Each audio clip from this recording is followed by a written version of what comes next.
হাদির ঘটনায় আসল মালিককে নয়, ভুল মোটরসাইকেলের মালিককে গ্রেফতার করেছে র্যাব। ওসমান হাদিকে গুলি করার ঘটনায় ব্যবহার করা মোটরসাইকেলের নম্বর শনাক্তের ভিত্তিতে আব্দুল হান্নান নামে একজনকে ওই গাড়ির মালিক দাবি করে তাকে আটক করে র্যাব। তবে ঢাকা পোস্টের অনুসন্ধানে জানা গেছে, ওই মোটরসাইকেলের প্রকৃত মালিক আব্দুল হান্নান নন।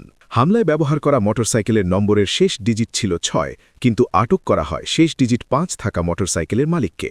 অনুসন্ধানে ঢাকা মেট্রো ল ৫৪-৭৭৬ সিরিয়ালের মোটরসাইকেলের মালিকানার কাগজপত্র সংগ্রহ করা হয়। এতে দেখা যায় মোটরসাইকেলটির রং ব্লু সিলভার এবং এটি ২৬ মে ২০২৪ সালের রেজিস্ট্রেশন করা। অন্যদিকে যে মোটরসাইকেলের নম্বর প্লেটের সূত্র ধরে আব্দুল হান্নানকে গ্রেফতার করা হয়, সেটি সুজুকি জিক্সার SF মডেলের ঢাকা মেট্রো ল ৫৪-৭৭৫ নম্বরের গাড়ি, যার রং অরেঞ্জ সিলভার। সিসিটিভি ফুটেজে স্পষ্টভাবে ঢাকা মেট্রো ল ৫৪-৭৭৬ নম্বরের মোটরসাইকেল দেখা যায়। সেখানে ওই মোটরসাইকেলের মালিককে আটক করা হয়নি, বরং নম্বরের শেষ ডিজিটে পার্থক্য থাকার পরও ৫৬৩৭৫ নম্বরের মোটরসাইকেলের মালিক আব্দুল হান্নানকে গ্রেফতার করা হয়।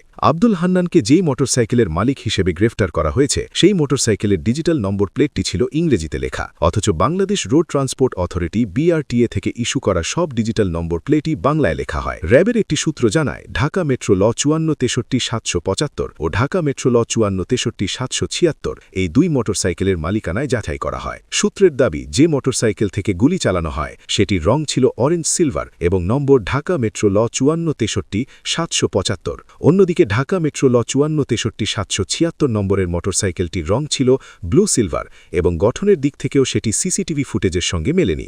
সে কারণে ওই মোটরসাইকেলের মালিককে আর আটক করা হয়নি। এসব তথ্য উপাত্ত বিশ্লেষণের পর ঢাকা মেট্রো ল ৫৪-৬৩-৭৫ নম্বরের মোটরসাইকেলের মালিক আব্দুল হান্নানকে সন্দেহভাজন হিসেবে গ্রেফতার করে পল্টন থানায় হস্তান্তর করা হয়।